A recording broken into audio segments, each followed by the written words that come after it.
Great to see Jamie King with celebration over the line.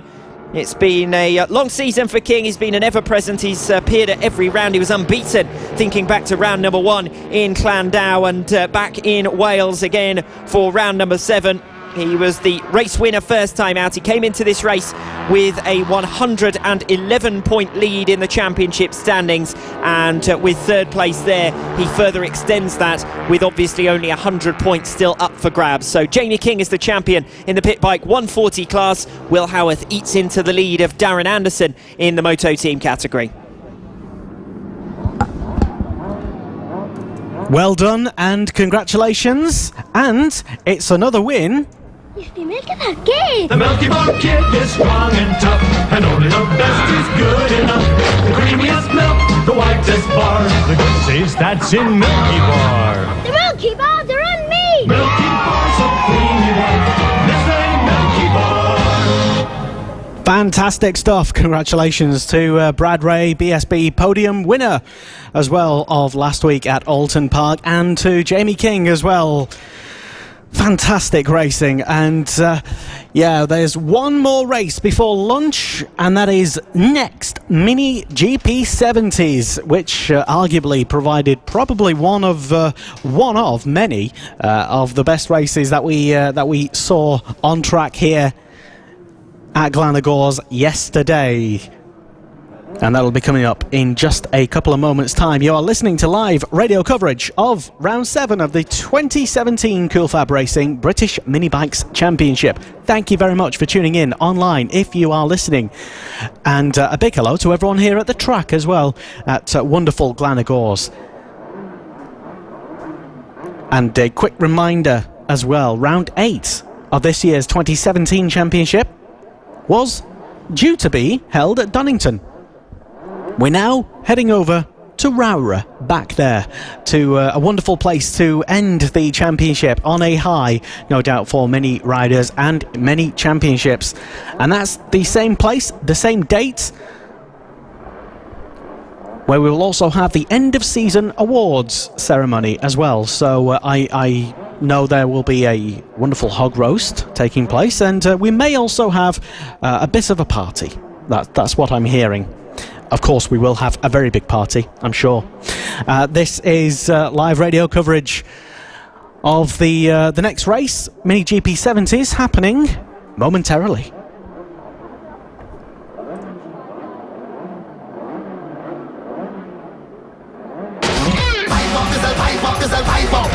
The original and best British championships for mini bikes. This is Cool Fab Racing.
An announcement to the paddock. The owner of registration CX59PVL, would it please be possible for you to move your car? It's currently parked in a disabled area. So car registration CX59PVL, if you would be so kind as to move your vehicle, that is currently occupying a disabled space.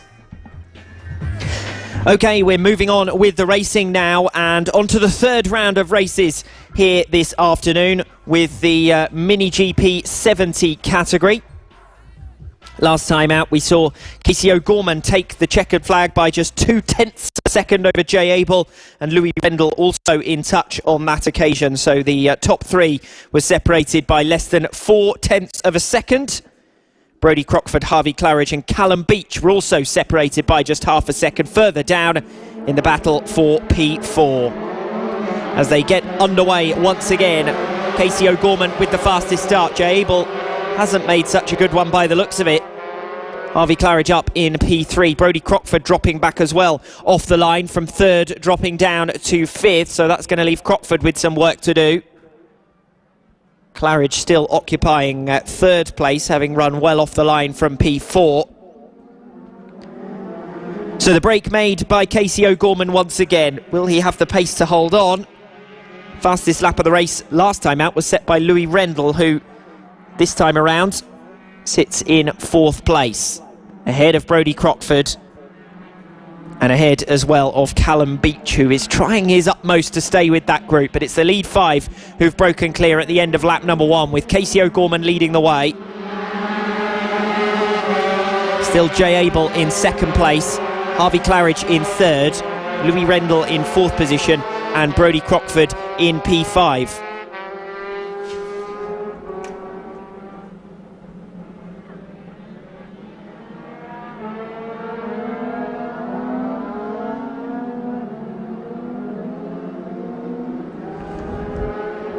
Less than half a second between the two leaders at the end of lap number one. Looks as though it's closed up a lot more than that. Casey O'Gorman narrowly ahead of Jay Abel.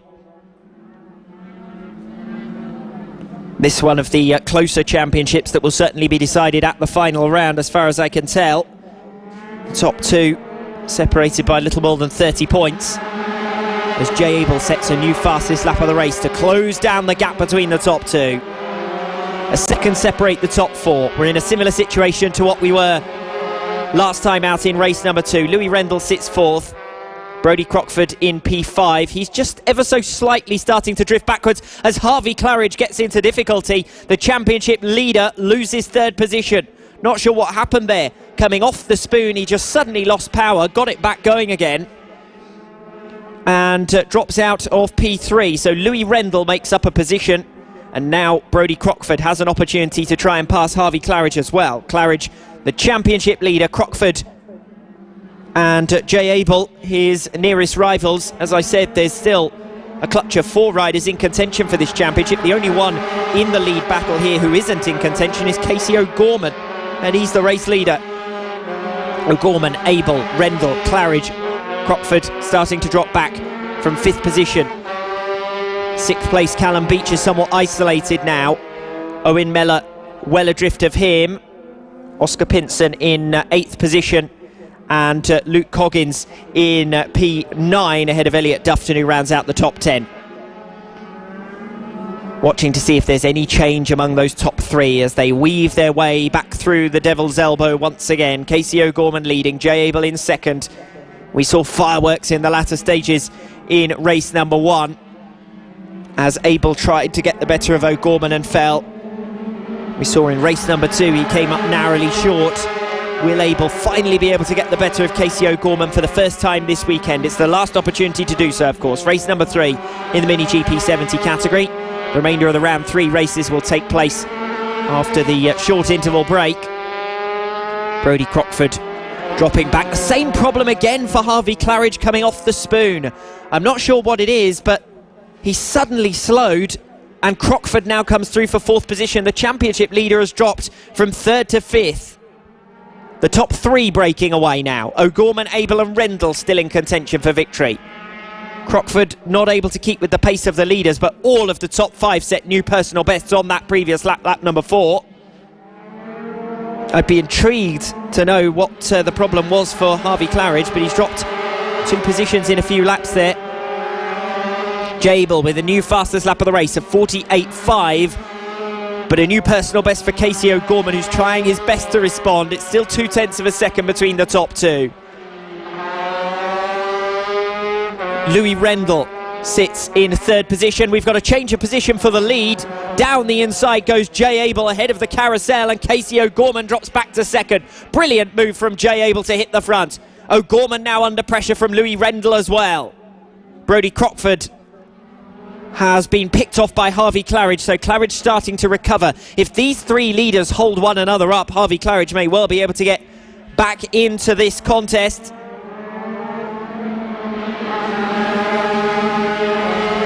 Abel, O'Gorman, Rendell is the new order up front. Harvey Claridge with a new fastest lap of the race from 4th position.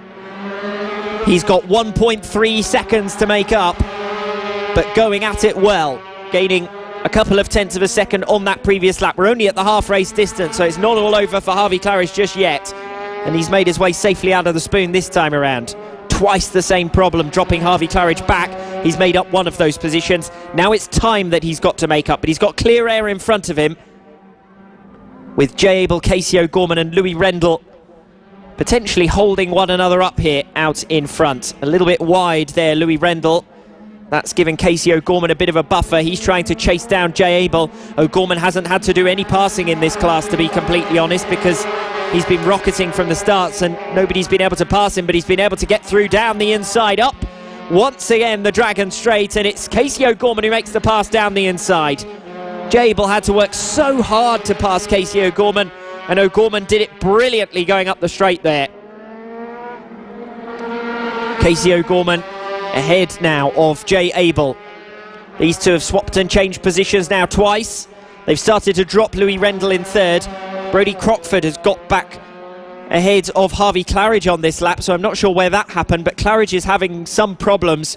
Not sure whether that's mechanical. O'Gorman has lost it, and taking to the off-track area, Jay Abel ends up getting caught up in it, and that's going to present Louis Rendell with a real gift. He moves through into 2nd, and Brodie Crockford is trying to take advantage as well. Abel's momentum killed through the final sequence of turns. O'Gorman and Abel touched, and Rendell picks off Abel to come through for 2nd place. O'Gorman leads, 0.4 of a second up on Louis Rendell. 3rd is with Jay Abel. Brodie Crockford in 4th. Harvey Claridge, I suspect, suffering from some sort of mechanical problem, because each lap around the spoon he drops back quite dramatically, more dramatically than you would if you were making a rider error, I would suspect. O'Gorman now under pressure from Louis Rendell. O'Gorman has been struggling through Devil's Elbow this weekend at various stages, but he's got the lead for now. 3 laps remaining once they cross the line to enter lap number 10. O'Gorman versus Rendell. Can Jay Abel or Brodie Crockford bring themselves back into contention? 9 completed laps, and there's still only a second between the top 4. Bit of a gap developing behind them though, to Harvey Claridge in P5, who, as I said, has on occasion shown the pace during this race to stay with them, but not consistently, particularly in the second half of the race. Top 3 bunching up, O'Gorman under pressure, Rendell with the better line coming through the carousel. O'Gorman has got to keep it tidy now as they come through Devil's Elbow. He's made a couple of mistakes through there, the last of which coincidentally ended up running out Jay Abel. For the moment though, O'Gorman's got it. Abel though is back up on the tail of Louis Rendell. A new personal best lap from Jay Abel from P3. Brodie Crockford with a new personal best as well is keeping up with the pace of Jay Abel. Abel though is a bit closer to the top 2, may be able to strike. O'Gorman, Rendell and Abel still in that order, with Brodie Crockford 0.3 of a second further back. 2nd and 3rd at the moment look the most likely positions to change if O'Gorman just keeps it tidy. He has once been passed already in this race and was almost passed again before getting it all wrong through Devil's Elbow, and his rival was already alongside him, and that's what ended up shaking the order up somewhat. Jay Abel dropping back from 2nd to 3rd, tries to cut to the inside coming off Devil's Elbow, but no way through there. Into the final lap now. O'Gorman still leads Louis Rendell. Jay Abel in 3rd, Brodie Crockford in 4th. Only 0.8 of a second now separate the top 4. Crockford has been able to gain while these 3 have been sizing up moves on one another. Rendell versus Abel still the closest 2 of this lead quartet. Another race where you just cannot take your eyes off the leaders. We've seen riders running off the circuit, we've seen contact, we've seen position changes. Abel goes for a different line to see if he can cut down to the inside of Louis Rendell, the answer is no. Casey O'Gorman, one final time through the twists and turns of one of the more technical parts of the circuit that have caught him out a couple of times already this weekend. He makes it through successfully this time around, and it should be, out of the final turn, a race victory for Casey O'Gorman. But what an incredible finish that is. Less than 0.8 of a second separate the top four. O'Gorman wins it, Rendell second, Jay Abel in third, Brodie Crockford in fourth, with Harvey Claridge eventually coming over the line to round out the top five. Well, with a close finish among the top four there, that is a perfect way to enter the interval break. Certainly is. Well done, Alex Raby, for a full morning of commentating on some spectacular action. And wow, we have seen some amazing racings and some brilliantly clean racing as well. We are now going for lunch, so it's lunchtime now, everybody, and the next race on track will be the Pit Bike Open after lunch at 1:50.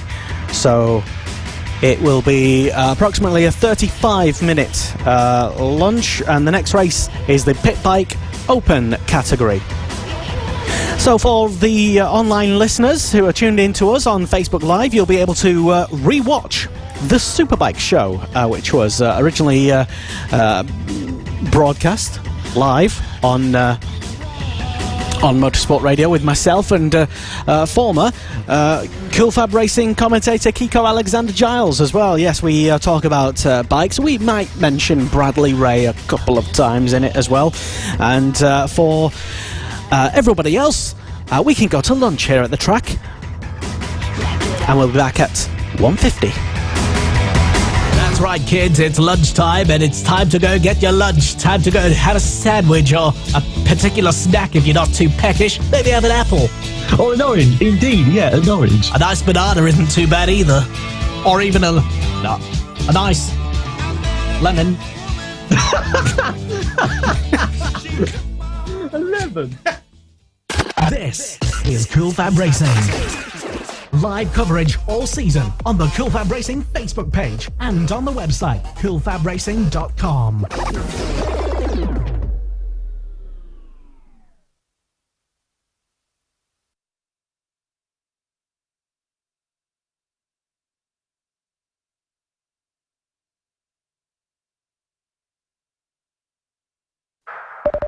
Motorsport Radio, the Superbike Show on Motorsport Radio.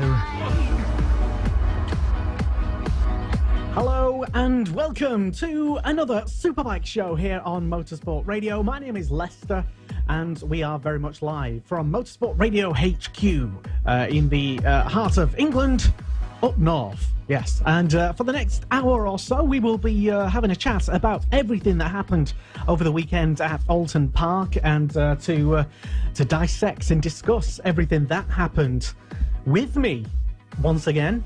Please welcome back onto the show. It is Kiko Alexander-Giles. Hello there, Kiko. Good evening, Lester. How many weeks have we been doing this now? Too many, it seems like, I think. Too many? Well, yeah. Welcome back anyway. Yeah, well, I'm here and we're going to be talking a lot on tonight's show. There's a lot to get through. British Superbikes, World Superbikes, and look to the Aragon Grand Prix this weekend for MotoGP. Can't wait. Indeed, and if you are tuning in to us live, maybe for the very first ever time here on Motorsport Radio, then hello and welcome. You are welcome to get involved in the show and join in the debate. So if, what is probably very likely, you hear me saying something unintelligible or something nonsensical or something really kind of dumb and kind of newbie, then yeah, that you can join in and tell me. And equally, Kiko Alexander-Giles is here for you to vehemently disagree with and argue with all evening as well. So it's at M Sport Radio on Twitter, it's Motorsport Radio on Facebook, and you can either use the comments box in one of our streams as well. So Kiko, as well, before we get into all of the BSB news and everything else, I should probably tease you, that I haven't done already, big tease tonight, that we have some, I suppose, 1.5 bits of breaking news. Big breaking news for some BSB riders. But we'll tease you about that a bit later as well. Because we'll get onto that when we get to British Superbikes. It's good. It's not news, it is rumours. It is rumours, Yes, and it is sorry. interesting spanners in the works. I think that's the technical term for it. As one person hears something in a paddock, it eventually Chinese whispers, and then it gets told to someone else as though they're going to race in Formula One. That type of rumor. So we have it on good rumor authority.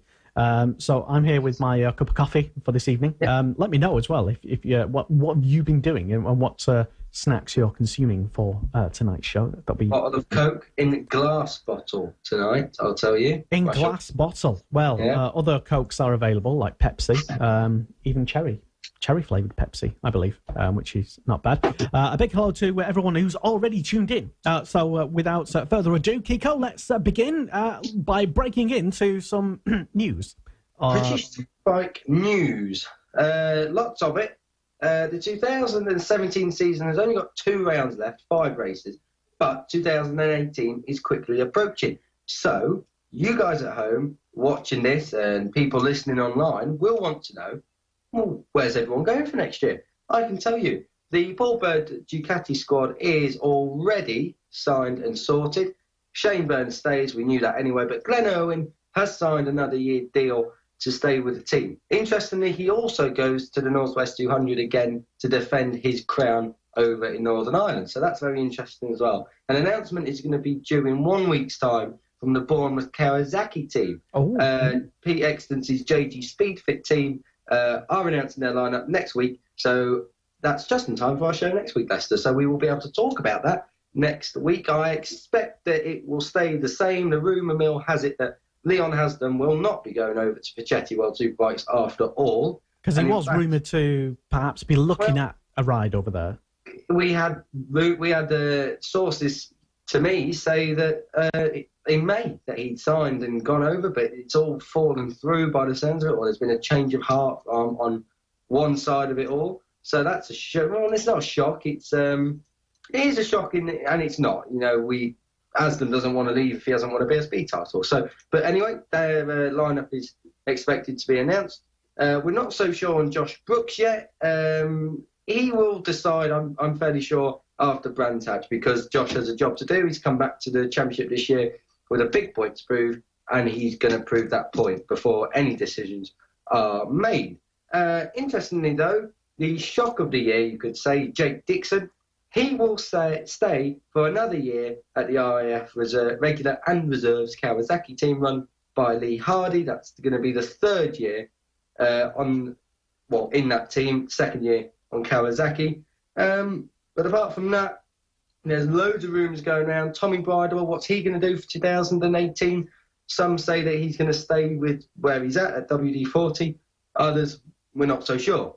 James Ellison, again, we don't know what the McCann's Yamaha team are doing for next year. They might stay, they might not. They are the factory supported team, so Yamaha might need to put some more money into that for them to feel wanted. Who knows? But it'd be a shame to lose them. There's loads and loads of teams. FS3 going to be back next year. I spoke to Nigel Snook on Sunday.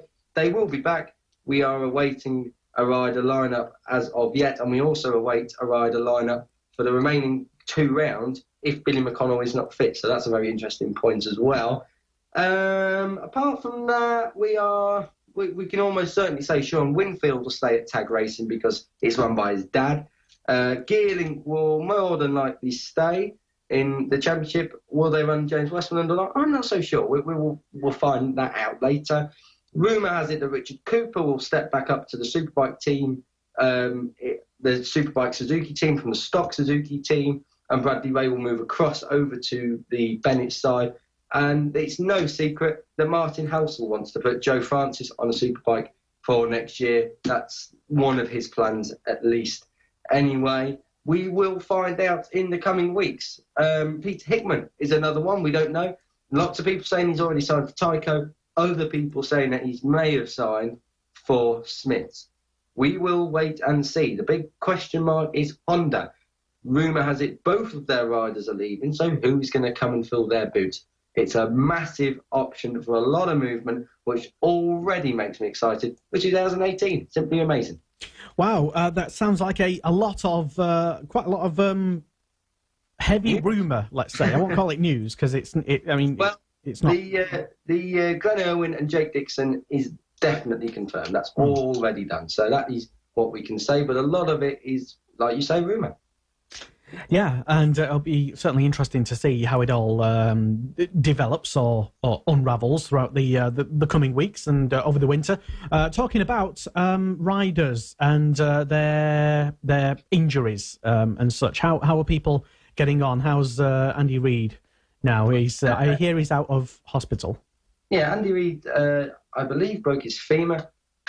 Which is not the greatest injury you could have as a motorcycle racer. You never want an injury anyway, but scaphoids are always the unfavoured injury. Femurs, anything to do with backs or legs. What did he do last year? Because he his wrist last year. That's another one you don't really want to do. You can hack a broken toe, or you recover from concussion, but leg breaks and arm breaks can take a little while to recover. But Andy Reid looks like he's out for the year. Last time he broke his leg, he was out for another year. So will we see him on the grid for next year? I'm not so sure. Will Tyco BMW keep him on the grid for next year? I don't know. That will, again, all be revealed very soon. Looks like I'm going to have to get my spade out and do a little bit of digging at Brands Hatch. That's you always seem to come up with the goods anyway, and we always see a slew of stories on the Pit Crew online for the websites that which I neglected to mention Kiko actually writes for, and hello Pit Crew and the Pit Crew on 2, which is I think the bike. That's the bike side of things. Split off from that. The only relevant side of things, because everyone knows that bikes are the great sport on Earth. We've had a couple of comments flood in already, yes, on the I think the Facebook Live stream as well. Dean Tullock says, Alistair Seeley, discuss. Maybe we will. Or Kiko might. Anyway, later. Tony Morris has been on. Hi, Tony. It's good to have you with us once again. He's saying regarding the rider you was mentioning earlier, he isn't there because his dad is the boss. Sean funds his ride through sponsors. Yeah, definitely. But what I was alluding to is he doesn't. Why would Sean move? It's like there'd be no need for him to move because he has effectively a seat where he is because it's his dad's team. So all he has to do is find the sponsors, and he knows that he's not going to be kind of got rid of. So that I wasn't saying that he's getting it just because it's his dad. He still funds his ride. It's definitely not for it like it's not there. It's not given to him because it's his son. Blah blah blah. Rob's not giving it to Sean because Sean's his son. But Sean doesn't see a reason, and he said this to me. He doesn't see a reason why he'd move anywhere else. Why would he move anywhere else? Well, why would he? It's there you are. It's the family family run. There's just no requirement for him to move. Exactly. Although I have known people to get fired from their family business before. Okay. Is that why you're doing Motorsport Radio? It was a previous job of mine that I knew someone. It wasn't me. Anyway, incidentally, moving away from that. That's the big breaking news then. Just give us a quick reminder for some of the people who've joined us a bit late from other Facebook groups then. The big breaking news, or big rumours that you've heard, Kiko. What are they? Well, the news is that Glenn Irwin and Jake Dixon will stay in their respective teams for 2018. That is already a given. We knew that across the weekend. The rumours are about Tommy Bridewell. What will he do? Will he stay where he is? Will he go off and do road racing? That's another rumour for Tommy Bridewell. What will we see? Will we see Dan Linford go to Tyco, which is rumoured? Will Danny Buchan step up to the Superbikes? He's been rumoured to do that. There's a lot of stuff going on. There is also more rumours about Honda's riders leaving. So we don't know. We will find out, obviously. But we don't know how true all these rumours are. That's down to me and other people to go and get a spade and do some shoveling. Is it just a case sometimes, and I know it is, but I'm asking anyway, is it just a case of perhaps having a bit of a suspicion? I do the exact same thing. I hear things in various paddocks, and I'm sure you do, probably more than I do, you hear things and you put two and two together, and then you see a rider talking to, having a discussion, and someone who's not directly related to the team that they're currently with at the moment, and then you start to go, ooh, I wonder what they're talking about. Could it be another ride? Oh. And then things get discussed online, and then things either get rebuked by said rider or team boss, or they actually end up going through and actually happening. So exactly, you get a lot of hearsay. Someone says this, someone says that. He said he signed for here. No, he didn't. He signed for this one. Oh, he signed 7 offers from Formula 1 teams. Well, it doesn't happen. There's some that you can straight away discount, but there's others that have got credibility. So, like Honda's riders, maybe both of them are leaving. They've been together for 3 years. Maybe Honda feel the need for a change in their riders. Others, like, I don't know. There are just others that are just so out there. Like Shane Byrne, I've heard rumours already that Shane Byrne's looking for a ride next year. Well, he's not, because he contracted till next year anyway. Paul Byrne has said that their lineup is remaining the same. So, that's one rumour that you can just discount straight away. Yeah, so if you've heard stuff on surely not Kiko's Facebook group, is it officially your Facebook group that you... Well, I was kind of given it, so I don't know, I wouldn't class it as mine. I just... You was given the poison chalice of a Facebook group with a lot of... are you already starting to feel the admin stress really, and the weight of people's complaints about... I haven't had too many complaints, really. I'm sure I'd find out about them. I talk from...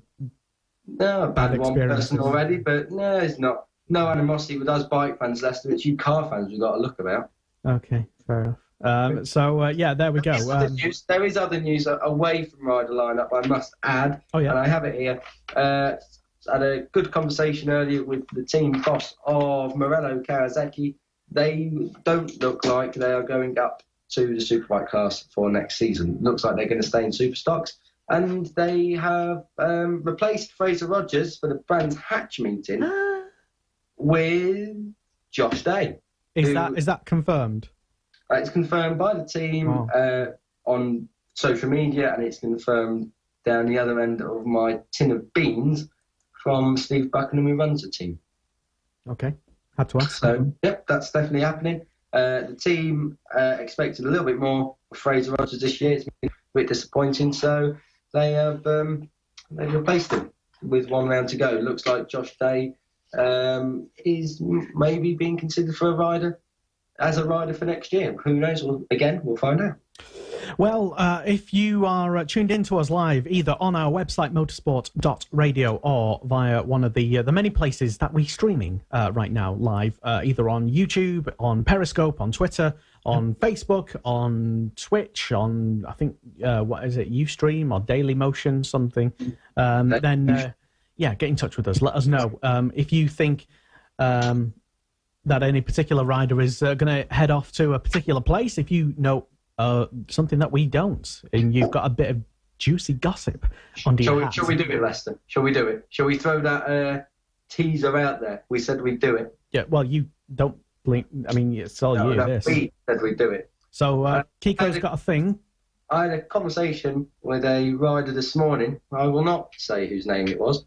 I've forgotten who it was, to be honest, who you said it was. Well, but I will not say whose name it was. But he is interested in going Moto America for next year. Yeah, Moto I remember now. America is the American Superbike Series, effectively. So, yes, we may be losing one of Britain's young talents to Moto America. And, of course, that would make sense because they've just raised their prize money to $800,000. What, for the season?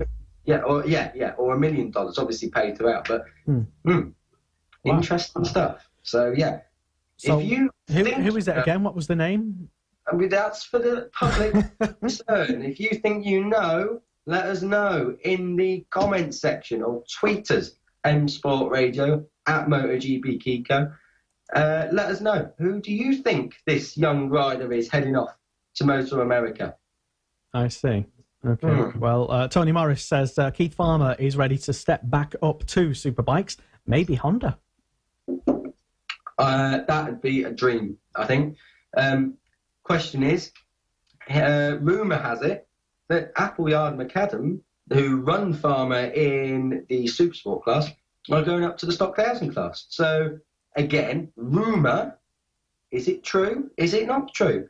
I'm not sure. I think Keith Farmer would be a great fit at Honda, as I do think Christian Idden would be a great fit at Honda. He's very good with the pits.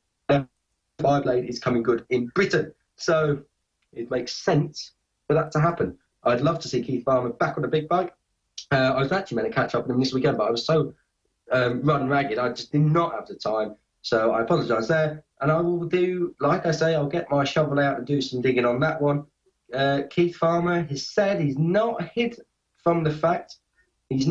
away from the fact that, you know, a superbike ride is ideal. That's what he wants. But I think everyone wants a superbike ride, don't they? But he would settle for a Superstock 1000 ride. Supersport was not in his plans for 2017. Unbelievably, he still leads a championship. So it's not doing too bad for someone who did not consider the series he's winning at the start of the year. And another comment has flooded in as well from Adrian Cooper. Hello, Adrian. Thanks for tuning in. He says it's criminal if Danny Buchan doesn't get a superbike ride, presumably for 2018. Surely, he says, he's ready for it. I think he's ready for it. I think he's had the year he needed in Superstock 1000 to, I think, get a bit of confidence back, in all fairness. You know, he said that at the end of last year he didn't really know what he was doing. He kind of got a bit lax with his training. So I think he's had the successful year he's had. He can go into Brands Hatch now at the end of the year and score a top 5, and he's won the championship. So there's not a lot of pressure on Danny as far as results are concerned. He's not really been out of the top 5 all year. So Danny Buchan can go to Brands Hatch with a good lot of confidence, and if he wins the championship, as someone said to me, whoever wins the Superstock 1000 Championship will get offered a ride. Whoever doesn't win the Superstock 1000 Championship won't get offered a ride in the Superbike class. So that will be... Will it be as clear-cut as that? I don't think it will be as clear-cut as that. I think because the other rider who's in it, Richard Cooper, if he was to finish second, he already, I believe, will go up to the Superbike class anyway. You know, I think it's a logical step for him. I can't believe he's not in there myself now. So, no.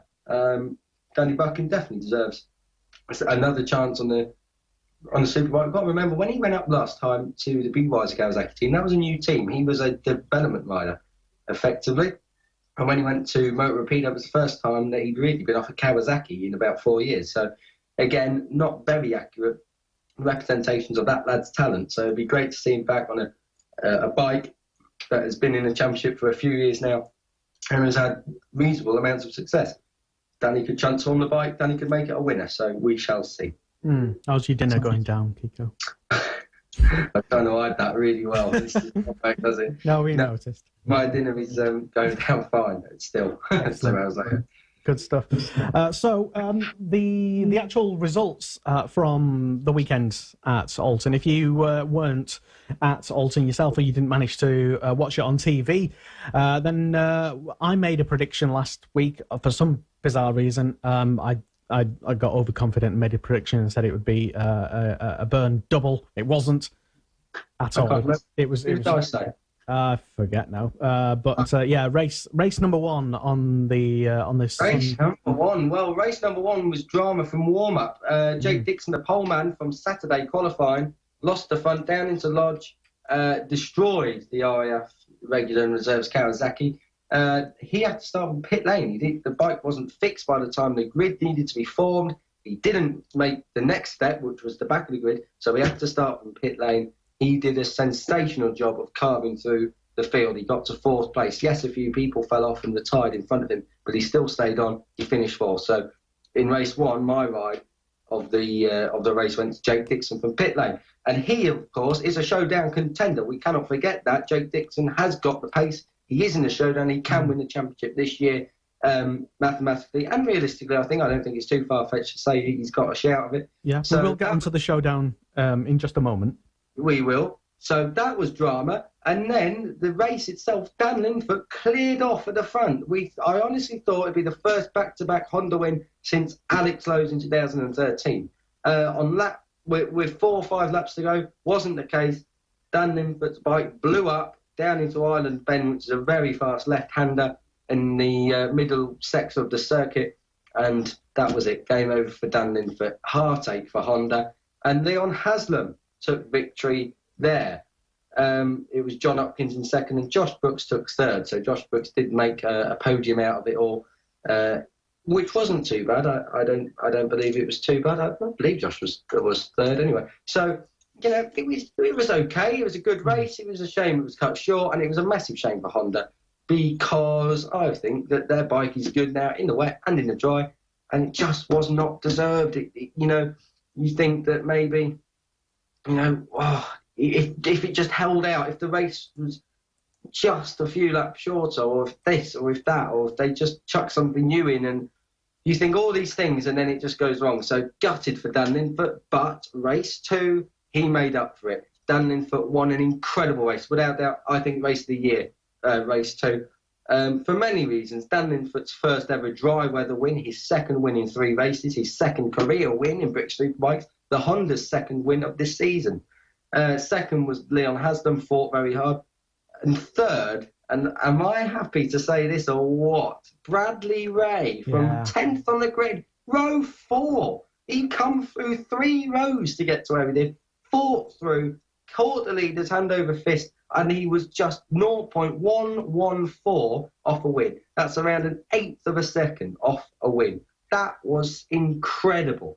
So Bradley Ray, third, and the first podium for Suzuki this season. It's the closest they've been to a win since Josh Waters won at Brands Hatch in 2014. It is the closest podium, I believe, of the year. It was the first podium for Suzuki this year, which means all manufacturers represented in British Superbikes have had a podium. And also, it levelled with the record number of podium finishes in the year, 15. If Sylvain Toli can get on the podium, we will have 16.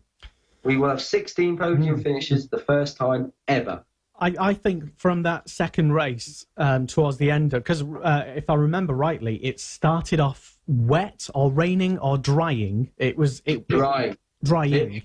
The circuit was more or less dry anyway. It was a bit sketchy into the first turn, but more or less apart from that, it was a safe run to home. So, yeah. I think maybe another few more laps in the race, perhaps, and Brad Ray, he was definitely hustling Haslam and Linfoot, or maybe Haslam was stuck behind Linfoot. Perhaps it didn't seem to be, because Haslam did hit the front at one point, and Linfoot got him back with half a lap to go. So they had nice. The result was the result. But I actually went and spoke to Chandler Warren Gray after the race. And I said, brilliant result, because, I get on really well with that side of the team. Mega happy for them. And he said Brad was going for the win. He wasn't sitting there in third. He was going for the win. So we have a very exciting young prospect there. When we get to Brands Hatch, which will be another circuit that he's already been to, we will see, again, another top-class performance from Bradley Ray. Big breakthrough this weekend. The momentum is with Brad. He is the only rider who, out of the last 7 races, has finished all of them in the points. Him and Jake Dixon are the only 2 riders in the last 5 races to finish all of them in the top 10. The young guns are coming good. It might seem like for regular listeners of the show that we are kind of big, huge fans of Brad Ray and Jake Dixon. We like them. They're fantastic. There's as anybody who watched race number 2 would you just can't argue against it to see what Brad Ray did and the way he was riding. He was the only rider in the 134 bracket. Got the fastest lap, didn't he? Fastest lap, and he was he was about, on some laps, half a second quicker than the leaders. He was well faster than the leaders. He made a few mistakes, didn't worry him. He got back with them. One of the best rides I've seen all year from a young rider. Rivals that maybe doesn't quite top that of what Jake Dixon did back at Knock Hill, but Bradley Ray, what a ride. 10th to 3rd.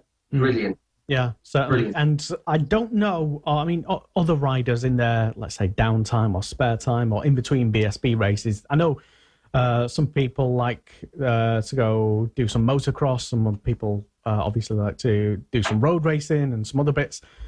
Brad Ray is one of the only rare few I can think of come to mind that regularly jumps on a mini bike in between BSB races, goes racing competitively, albeit for fun, but actually regularly racing, not just like a one-off thing for... He does it. He does it, and we're expecting him this weekend as well. Now, it's not confirmed that he will be there. If he's got any sense, he won't be there because, you know, you don't want to risk anything, especially when you're on such an amazing form as he is. But it would be fantastic to see him at the next round of the Cool FAB-Racing British Mini Bikes Championship, which is this weekend at Glanagors in North Middle Wales-ish. We'll be there anyway, Motorsport Radio providing, hopefully providing live coverage, internet signal depending, and yeah, it would be fantastic. Of course, we'll grab Brad for a word or three for an interview, and it's fantastic to see, and he is off the Cool Fab production line. Yeah, another of the another. I mean, it will soon be in a couple of years' time. It will be the only place to get to MotoGP or to become a BSB champion. You would have to go through Cool Fab Racing. You have to go through there before you even get to the Talent Cup. I mean, now there is still a bit of a couple of different ways in, and some people come from off-road racing and stuff, and that's fine, that's good. But using Brad Ray as the example at the moment, others have come through and done it and gone on to be world champions, Danny Kent. But Brad Ray is of the moment, and it's fantastic to see. He's literally a product of Cool Fab Racing. So it's great to see. And once again, we'll be there this weekend providing live coverage. Sorry, I was interrupting with my promotional things. I was going to say, just to emphasise how good he is, shall we do a rundown of the championship? Yes. Let's do that because I've got my tab open. The championship. Now, before we do this, yes, are we confirming that O'Halloran's definitely out of it? He's on 517 points right now. He's 54 behind Haslam. Realistically, yes, he is out of it. Mathematically, of course, no, he's not. He has to go to Brands Hatch within 75 points of whoever the championship leader is. So at the moment, it's Leon Haslam. I'm not so sure. He's an outsider. He is a massive outsider, you know. But then again, we go to Holland, you know, the Netherlands. You know, we go to the Netherlands. It might be cold, might be wet. You know, we might have another crash fest like we had at Silverstone, and this time it might be Jason Allen who comes home with the bacon. So, you know, it's not all done. There's 5 races left. After Assen, we will know who can still win this championship. But let's get on with the showdown top 6. So Leon Haslam came into the championship not leading it. Came into the round not leading the championship. He leaves the round leading the championship. 22 points ahead of Josh Brooks. Then it's Shane Byrne, who's 1 point behind Brooksy. 4th for Jake Dixon. The 5th for Peter Hickman, who is 41 points back of Haslam. And like we just said, Jason O'Halloran is 54 back of Haslam in 6th place. 7th place is Christian Eden ahead of Luke Mossey. 9th for James Allison. And 10th for Dan Linford, who has won 2 races in the last 3 races themselves. That's brilliant for him. Irwin is next. Glenn Irwin signed for another year, staying with Paul Bird and also going to the Northwest to defend his crown over there. John Hopkins is second. Is 12th. Second, was second in race 1. His second podium, I believe, of the year.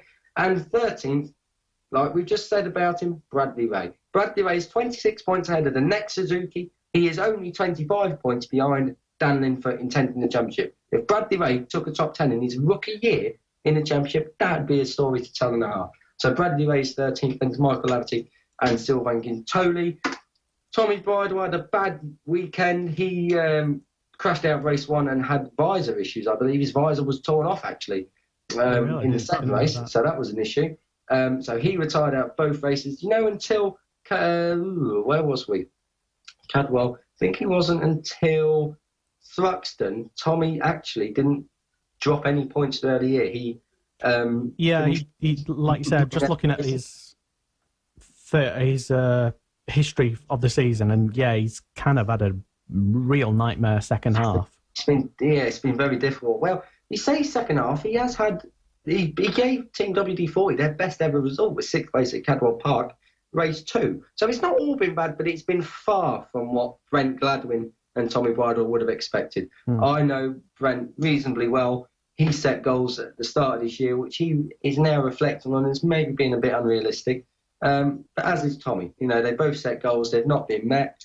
So I think they might be disappointed with the year. But it's been productive as well, especially for the team. They have had their best results, and they have not been crashing out. Tommy Bridle's motivation has been there. He's definitely come back in the last 3 or 4 rounds.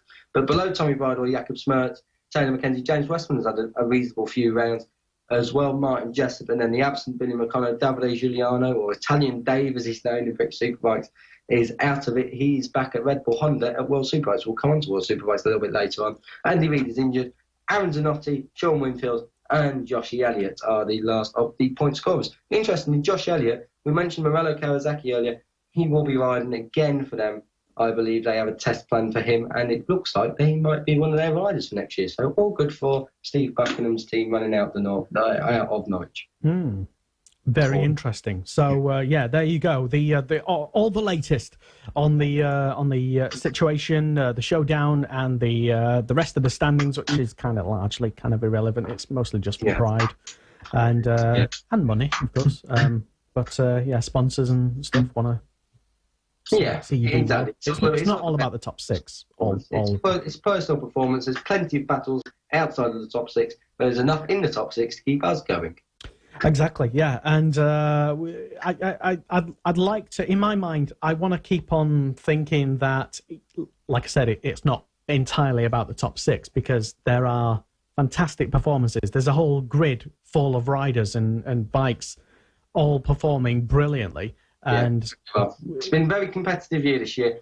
Probably the most competitive, dare I say it, that we've ever had in British Superbikes. Now, we say it year on year, but it really is this year. 9 race winners, 15 podium finishes. I alluded to the fact earlier that it is the first, or the most podiums in a year, joint with 2015, I believe. I don't think we have had 10 winners in a British Superbike year since 1998. Now, here's a challenge for everyone watching. Name me the 10 race winners in 1998. 10 winners in 1998?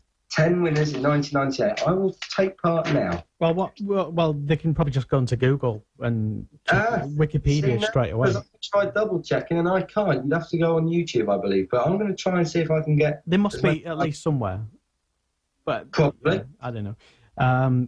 But yeah, incidentally as well, I had a question which I've instantly forgot because. It is, yeah. I wanted to. That's what I wanted to ask. Your rider or riders of the weekend, not just in BSB, but in any of the races, which I want to get to touch on in just a moment before we talk MotoGP.